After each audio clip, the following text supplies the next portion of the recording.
Gimana Mbak? Oke nih Pak, kalau kita boleh tahu kan ini pasti sangat banyak ya Pak ya, rekan-rekan kita yang bekerja di belakang layar, apalagi khususnya di bagian teknik nih Pak. Mungkin boleh dijelaskan nih Pak mengenai apa saja sih tujuan dan fungsi dari bagian teknik dan siapa-siapa saja yang berperan di dalamnya Pak. Oh gitu. Ya baik Mbak Anissa, ya kan tak kenal maka Oh siap, apa? Tak kenal maka maka tak sayang. sebentar, kenalan dulu. Oke siap Kenalan dulu Pak. baru nanti kita sayang-sayangnya itu kalau sudah lebih dekat ya, kurang lebih Siap. seperti itu ya. Ya, saya saat ini mengemban amanah di seksi teknik dan operasi ya. Jadi seksi teknik dan operasi sesuai dengan tugas pokok dan fungsinya itu tugasnya melakukan pengawasan, pemeliharaan dan perawatan fasilitas teknik ya dan pengoperasian bandara ya.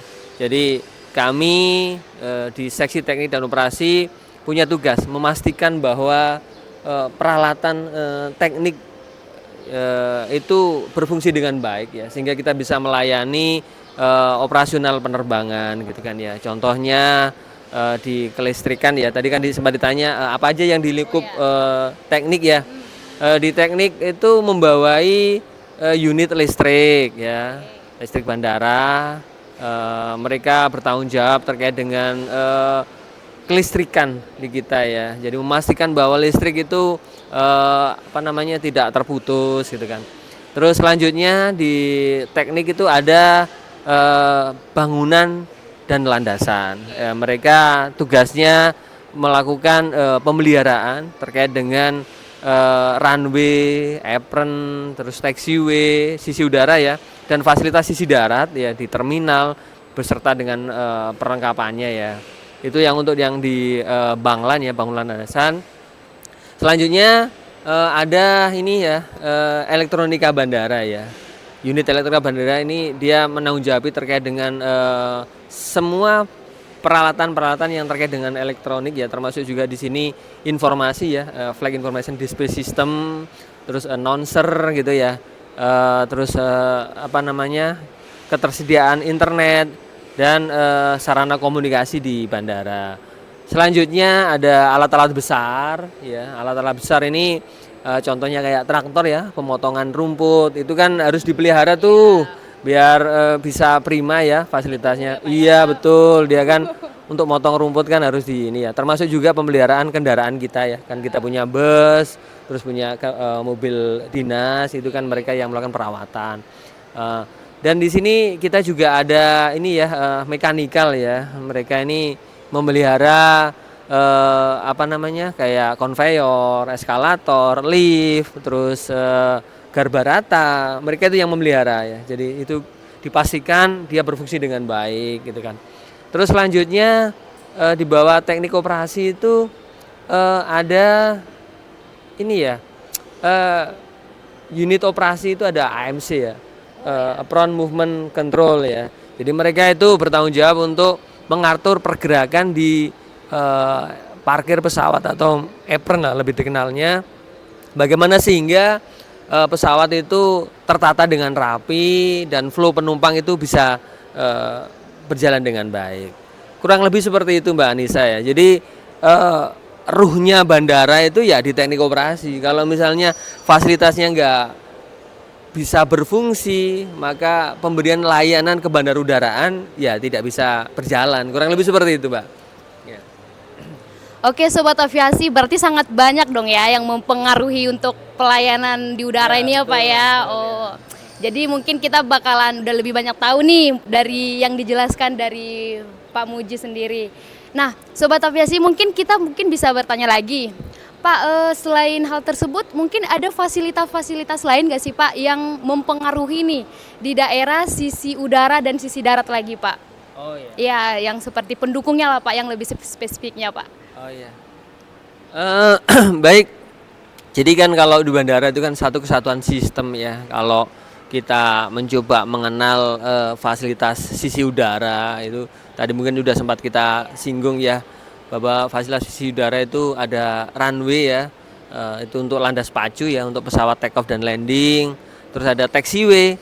Taxiway itu kan jalan penghubung ya antara runway menuju ke parkir pesawat gitu ya. Dan apron sendiri itu adalah parkirnya pesawat, Mbak ya. Dan kalau kita lihat saat ini ya, Bandara PT Pranoto ini runway-nya panjangnya cukup panjang sih ya. Ya, 2250, lebarnya 45. Pesawat critical ya, critical aircraft yang bisa kita layani di sini itu sekelas Boeing 737 seri 900 ya. Itu yang terkritis ya, dan sejenisnya seperti Airbus 320 gitu kan ya. Yang jangkauannya saat ini ya paling jauh untuk saat ini ya, paling jauh itu ke Jakarta ya, ke Jakarta, dan ada rute-rute yang lain. Selain itu juga ada apron ya, apron kita sebelum apron itu taksi ya. Kami saat ini punya 2 taksi, ada taksi Alfa dan Bravo, ada paralel taksi juga. Terus sementara untuk apron kami ya, apron kita itu luasnya itu 300 meter kali 123 meter ya. Jadi kapasitasnya itu bisa menampung. Iya, betul. Itu parking stand-nya ada 5 ya kita untuk narrow body, dan untuk yang small body itu ada 3 gitu kan ya. Dan declare NAC kita ya, untuk kapasitas bandar udara kita itu untuk saat ini dideklar 8 slot ya dalam 1 jamnya ya. Jadi untuk regulernya itu 6 dan irregulernya itu 2. Itu untuk yang di sisi udara ya. Ini mau pengen tahu yang sisi darat juga nggak? Boleh dong. Oh iya boleh ya, nanti kita sampaikan. Oh iya. Pada pengen tahu nih gitu loh, Pak. Oh iya nih sobat aviasi dimanapun Anda berada ya, kita senang lah bisa hadir di sini ya, memberikan sedikit wawasan terkait dengan kebandarudaraan. Ya mungkin nanti kalau ada yang mau nanya-nanya ya kita persilakan lah ya. Ya. Itu tadi yang sisi udara ya Mbak Anissa. Sedangkan di sisi daratnya kita di terminal kita ya. Terminal kita ini mau tahu nggak nih luasnya berapa nih? Berapa? Iya. Iya. Kepo dong, Pak. Iyalah kalau dari depan ini hasil karyanya ini loh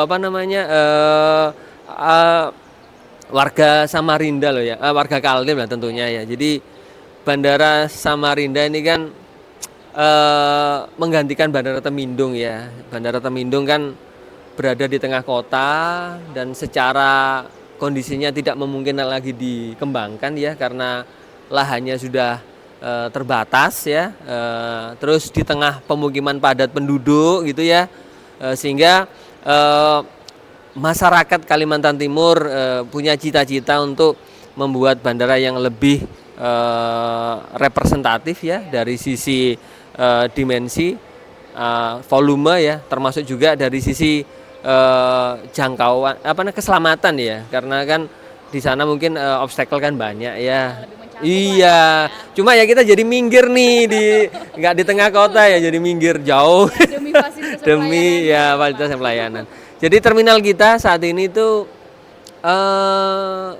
luasnya itu 12.700 meter persegi ya. Iya, lumayan luas lah kalau dibandingkan rumah saya ya, nggak sebanding lah ya. Ya, itu kapasitasnya bisa menampung 1.500 penumpang ya dalam setahunnya, seperti itu. Ini untuk yang terminal ya, kita juga ada hanggar, terus ada gedung tower dan gedung-gedung penunjang yang lainnya lah. Itu seperti itu Mbak Nisa. Oke, makasih ya Pak untuk penjelasannya. Berarti fasilitas di sini sangat menunjang lah ya untuk pelayanan di bagian operasional bandara. Nah, teman-teman sobat aviasi, gimana nih? Masih ada pertanyaan nggak? Mungkin bisa diberikan di kolom komentar. Mungkin boleh ditanyakan atau ada yang mau bertanya? Gimana sobat aviasi? Oke, kita lanjutkan mungkin di obrolan kita selanjutnya. Oke nih Pak, kan bakalan ada nih, ini kan kita lebih ke event-event ya Pak, event-event 17 Agustus nanti nih di IKN. Mbak Anissa mau nikah melangsungkan Aduh. Dari bagiannya kan? Aduh, Pak. Gimana Mbak Nisa? Event Itu apa di ini? skip dulu, Pak ya. Ya, ya, ya. Ini Pak, kan nanti bakalan ada nih event-event di 17 Agustus di IKN nanti. Ya. Nah, bakalan ada juga MTQ di Samarinda nih. Oke. Persiapan-persiapan apa sih Pak yang udah dilakukan terkhusus nih ya Pak di bagian operasional nih? Mungkin bisa dijelaskan Pak persiapan-persiapan apa aja yang mendukung di bagian prasarana kita. Oke. Baik Mbak Anissa ya. Jadi Bandara PT Pranoto ini hadir kan ya memang untuk mendukung pertumbuhan wilayah ya, termasuk juga dalam hal ini Bandara Pranoto, bandara pintu gerbangnya Kalimantan Timur. Tentunya kita juga berperan lah untuk menunjang kegiatan-kegiatan event-event di Kalimantan Timur ya. Selain juga kita ini loh, kita di sebagai bandara pendukung IKN juga loh. Iya gitu kan ya. Jadi tentunya tidak hanya event-event di Kalimantan Timur ya, tetapi event-event yang terkait dengan agenda IKN juga banyak ya.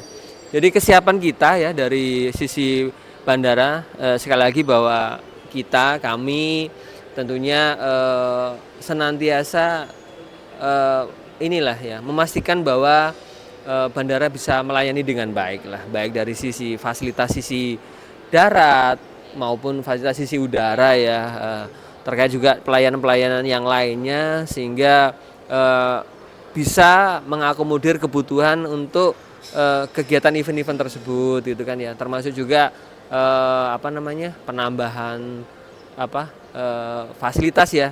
Yang terbaru kita kemarin kan ada ini ya pengadaan Garbarata ya. Iya betul ya, tahun lalu itu kita alhamdulillah dapat 2 Garbarata ya. Jadi yang selama ini sebelumnya itu penumpang kalau dari terminal ke pesawat kepanasan, kehujanan, sekarang enggak loh Mbak Anissa gitu kan ya. Ya setidaknya kita sudah punya 2 lah ya. Nanti menyusul yang berikutnya. Nah, itu juga mendukung untuk event-event itu gitu kan ya. Terus masuk juga kita peningkatan untuk kapasitas runway. Jadi runway kita juga kemarin habis diperbaiki ya, direkonstruksi, di overlay ya, sehingga ini juga harapannya bisa terkait dengan menyongsong event-event itu kita lancar lah ya, nggak ada kendala untuk kegiatan penerbangan gitu kan ya. Beberapa hal yang juga kita lakukan bagaimana sehingga fasilitas-fasilitas di sisi darat atau mungkin di terminal ada peningkatan. Kita kemarin ini di tahun lalu ya sudah selesai melakukan ini ya penyekatan ya untuk alur penumpang yang baru. Jadi kita percantik nih ceritanya. Jadi kita buat agak lebih glowing lagi bandara kita, bisa kita lihat ada unsur etnik Kalimantan ya, kita tampilkan ini di setiap gate. Lebih unik lah. Iya, lebih unik. Jadi hal-hal yang unsur kedaerahan ya, kita angkat di sini ya. Terus alur penumpang kita tata sehingga memudahkan pergerakan penumpang gitu kan ya. Terus beberapa yang kita juga lakukan itu ini ya, di sisi darat itu kita juga mempercantik landscape ya, meskipun masih berproses ya. Gerbangnya ini baru loh itu. Iya, gerbangnya itu masih baru itu gitu kan ya. Tanamannya meskipun mungkin dalam proses untuk menjadi cantik ya, tapi itu sudah kita lakukan lah ya. Mungkin seperti itu ya. Oke sobat aviasi, ternyata sangat keren nih ya di Bandara PT Pranoto Samarinda ini, fasilitasnya sungguh luar biasa maksimalnya. Oke Pak, selanjutnya mungkin pertanyaan saya lebih ke penerbangan nih ya Pak. Oh iya, ini mau ke penerbangan. Ini kan mungkin di sini dulu Pak. Gimana? Ini nih Pak, kan nanti bakal ada pastinya penerbangan malam ya Pak ya. Oh iya, penerbangan malam. Nah, kalau menunjang hal ke penerbangan malam ini gimana sih Pak persiapannya nanti? Itu kan nanti mungkin bakalan ada nih penerbangan malam sama slot time-nya atau gimana Pak? Itu semua udah mendukung belum Pak? Udah dipersiapin belum dari sekarang gitu Pak? Mungkin bisa dijelaskan. Baik Mbak Anissa, betul. Jadi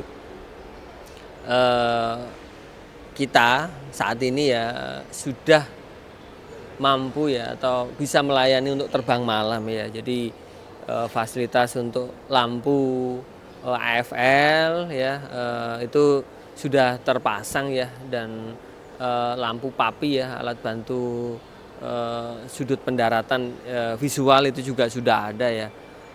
Dan kita juga sudah menerapkan instrumen approach procedure ya, ya berbasis PBN itu juga kita terapkan di sini, sehingga tentunya ini juga mendukung untuk kegiatan terbang malam ya. Dan kita kemarin sudah kita laksanakan itu ya. Jadi beberapa event ya, waktu kemarin masa kampanye Pilpres itu beberapa calon presiden itu karena agendanya padat sehingga dia untuk balik ke Jakarta itu jadwalnya malam, dan kita melayani itu ya. Ya meskipun untuk saat ini memang belum ada penerbangan reguler ya yang melayani terbang malam.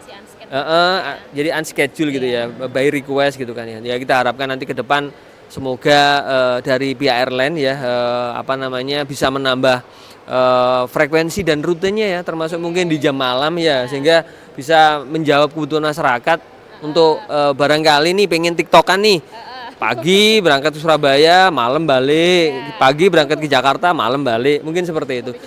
Iya, tapi intinya kita bisa. Jadi fasilitas kita mendukung untuk bisa terbang malam, seperti itu. Mungkin Pak, mana tahu nih ada sobat-sobat aviasi yang mau, pasti kan banyak nih Pak ya yang bisa dibilang dari daerah Banjar atau Tarakan gitu Pak. Saya dari Banjar. Oh bukan sih Pak, saya dari Medan. Atau boleh nih Pak bikin penerbangan dari Samarinda ke Medan ya kan Pak? Boleh. Nah ini kan Pak banyak nih pasti masyarakat ya mungkin yang pada merantau nih Pak, atau mau pulang kampung nih menuju Banjarmasin. Mana tahu mungkin Pak bisa dijelasin gitu Pak, ada nggak Pak rencana nih dari bandara kita ini untuk membuka gitu Pak, membuka penerbangan arah rute sana Pak? Iya. Sobat aviasi dimanapun Anda berada ya, ini pertanyaan Mbak Anissa ini kok pas kebeneran gini ya? Kebenaran atau kebetulan ya? Kebetulan kali ya, bukan kebetulan 11. Jadi kita juga mendengar ya Mbak Nisa ya harapan masyarakat, karena memang Kaltim ini banyak orang Banjar loh di sini. Iya, gitu kan ya. Selain orang Medan, orang Banjar sini banyak, Mbak. Oh iya ya. Iya betul. Makanya di medsos kita itu banyak harapan-harapan masyarakat yang ada penerbangan ke ke Banjar. Lah ini alhamdulillah ya, insya Allah ya tanggal 21 kalau nggak salah ya. Ya Juni ini ya, tinggal udah ya seminggu ke depan lah. Itu ada penerbangan perdana ya, dari Samarinda ke Banjar. Ya, ini kabar gembira nih untuk masyarakat atau warga Samarinda dan sekitarnya ya, Bontang, Sangatta, Tenggarong yang keluarganya ada di Banjar atau mungkin ada bisnis di Banjar dan sebaliknya. Insya Allah mulai tanggal 21 Juni ya, ini kita mulai ada penerbangan ke Banjar gitu kan.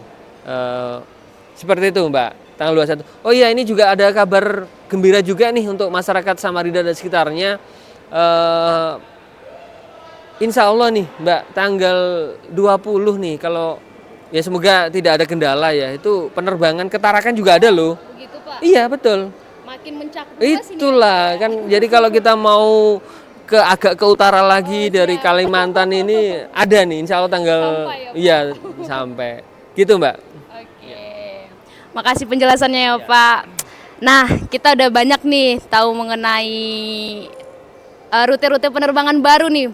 Nah kali ini mungkin sebelum kita akhiri ya Pak, mungkin saya akan memberikan pertanyaan terakhir Pak, terkait dengan perencanaan, mungkin perencanaan yang akan kita lakukan nih untuk lebih ke depannya ya Pak, untuk membangun Bandara APT Pranoto Samarinda ini. Mungkin Pak bisa di-spill lah Pak kisi-kisinya gitu Pak ya. Iya pengembangannya gitu Pak, mungkin bisa di-spill Pak sedikit. Baik sobat aviasi dimanapun Anda berada, bandara kita ini keren loh Mbak Anissa ya. Jadi memang kemarin kan didesain untuk kebutuhan masa depan ya. Ya meskipun mungkin belum besar banget, tapi 1 tahunnya kan kita udah bisa melayani 1.500.000 penumpang nih. Lah itu tentunya ini apa namanya, dengan rencananya IKN ya tentunya ke depan kita juga akan apa namanya, berproses untuk pengembangan ya. Tetapi yang saat ini ya kita optimalkan fungsinya, karena memang saat ini pun juga belum belum belum full lah, belum maksimal untuk pemanfaatan slot penerbangan ya. Slot time kita masih banyak yang belum termanfaatkan. Namun demikian, karena ke depan kita juga dituntut untuk bisa melayani kebutuhan sebagai penunjang IKN ya. Ya ke depan kita berproses ya, masih dalam bentuk draft ya. Kita sudah mengajukan untuk pengajuan rencana induk yang baru ya. Di situ kita ya nanti ada perluasan terminal ya, perluasan terminal nanti secara bertahap dengan harapan nanti bisa menampung penumpang sampai dengan kurang lebih sampai 8 juta ya, 8 juta penumpang ya. Coba bayangkan, berarti gedungnya ini harus diperlebar seberapa nih? Diperluas lagi. Diperluas lagi. Ya secara bertahap lah ya. Terus kalau yang runway, saat ini existing ya maksimal tadi kan untuk jenis pesawat Boeing 737 seri 900 ya. Nanti kalau memang diperlukan, sebenarnya di master plan pun juga ada ya rencana pengembangan bertahap menjadi 2.500, dan ultimate-nya nanti ke depan kalau misalnya nanti disetujui dan ini masih kita ajukan ya, itu kurang lebih nanti bisa sampai 3.000 seperti itu. Ya. Oke, sahabat aviasi. Ini Pak, kita ada pertanyaan nih.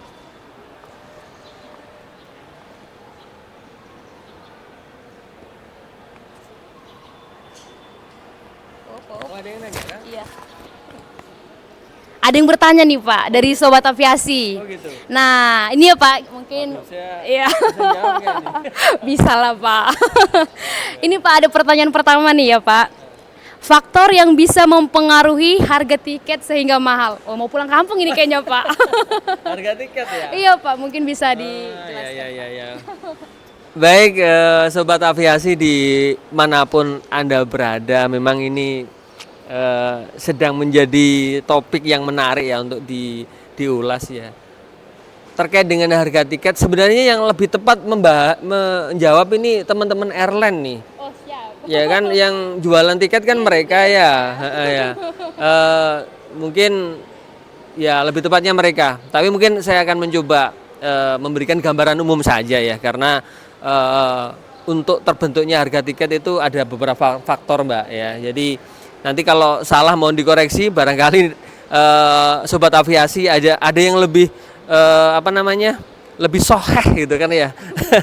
Lebih valid informasinya. Tapi sedikit yang saya tahu itu harga tiket terbentuk itu ada beberapa komponen ya. Jadi kan yang pasti itu kan bisnis pesawat kan ada investasi tuh. Investasi pesawat. Jadi kalau investasi itu baik itu beli atau sewa, itu kan tentunya ada BEP ya. Ada break even point ya. Dari situ kita pesawat pun kan juga perlu dipelihara nih Mbak Anissa. Jadi kan ada biaya pemeliharaan gitu kan ya, biaya pemeliharaan. Ya, Pak, ya? Iya dong, kan pesawat harus dirawat nih kalau mau terjaga performansinya ya, gitu kan, perawatan rutin atau mungkin ada penggantian spare part. Itu kan ada rutin tuh sesuai dengan umur ya, servis. Habis itu biaya operasional. Biaya operasional kan di sini untuk baik untuk gaji pilotnya, pramugarinya, kru, terus manajemen, termasuk juga di sini kan bahan bakarnya. Bahan bakar kan dia terbang juga butuh aftur nih gitu kan ya. Aftur juga menjadi faktor terbesar loh. Karena harga tiket yang pernah saya dapat informasi itu bahwa bahan bakar itu memiliki kontribusi sampai dengan 35% dari harga tiket pesawat gitu kan ya. Lah terus ada biaya operasional, ada bahan bakar gitu kan ya. Terus perawatan tadi, termasuk tentu juga di sini ada untuk biaya melintas ruang udara atas pemanduan ya. Iya, jadi di sini kan atas pelayanan jasa navigasi penerbangan ya yang diberikan oleh teman-teman Airnav itu kan juga ada biayanya ya. Nah, itu juga menjadi salah satu faktor juga. Termasuk juga ketika mendarat di bandara itu kan ada landing fee ya, jasa pendaratan, jasa penempatan, terus dan beberapa hal yang lain. Jadi kurang lebih seperti itu ya sobat aviasi. Jadi ada beberapa ya yang menjadi kontribusi dalam hal ini faktor untuk menghitung berapa sih harga keekonomisan dari tiket gitu kan ya. Misalnya kalau harga tiket 1 juta itu komponennya kalau kita breakdown itu ya tadi itu.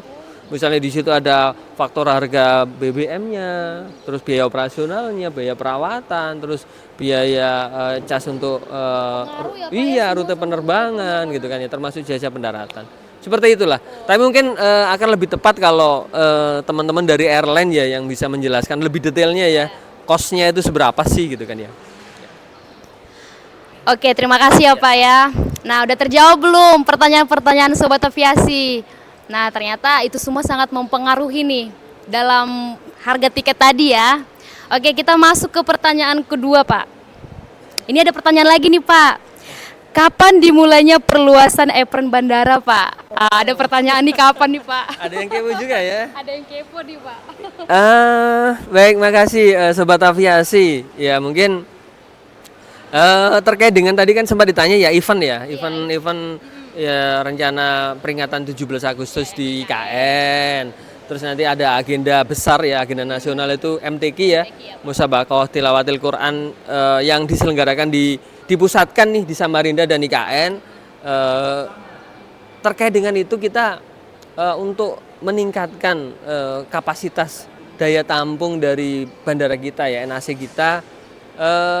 Tahun ini alhamdulillah kita dapat tambahan anggaran nih ya untuk memperluas apron ya, dan saat ini sedang berjalan.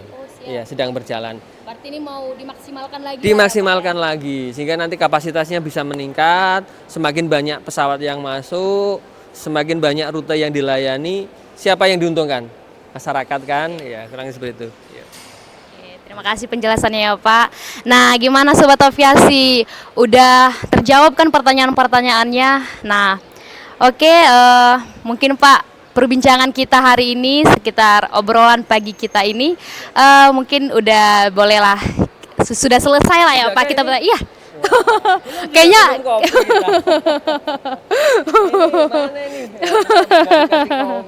iya Pak. Ya, nanti kita ngopi di luar ya. Ngopi di luar Pak. Oke Pak, terima kasih untuk waktunya ya Pak. Tapi jangan beranjak dulu nih Pak, karena sebentar lagi bakalan ada undian. Iya ada undian dong Pak. Nih Pak udah parkir di belakang kita nih Pak. Kita ini punya. Iya nih Pak, sepeda listrik ya Pak ya. Ini yang periode Mei sampai Juni 2024 kemarin nih Pak. Jadi kita bakalan mengundi siapa pemenangnya gitu Pak.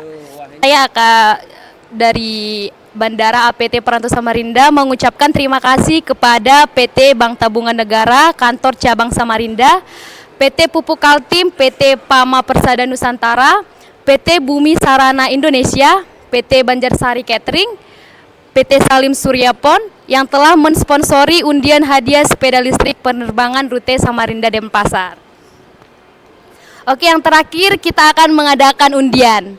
Oke, mungkin Pak Muji dipersilahkan dan rekan-rekan dari mitra untuk nah, ini teman-teman dari Pupuk Kaltim nih. Terima kasih Pak berkenan hadir Pak.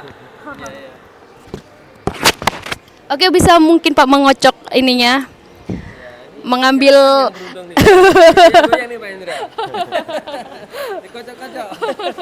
Puter-puter. Siapakah Nama siapa ini yang akan menjadi pemenang? Yang ngambil lah. Coba. Ini berapa cabutan nih? Sekali Satu cabut. cabutan aja nih Pak. Cabut banyak nih. Siapa yang beruntung? Siapa yang beruntung? Aduh, bismillah, bismillah. Oke, kita akan spill namanya. Siapa nih? Bagi para penumpang yang ke Denpasar ya, ini siapa nih yang beruntung nih? Oke, namanya adalah Suryadi atau Suri. Suryadi atau Suri. Oke, Ya, ini dia pemenang di undian sepeda listrik periode Mei sampai Juni 2024. selamat nih Pak Oh, Surya. Ini dapat sepeda ke listrik. Bali Pak ya, keluarganya diajak terbang ke Bali.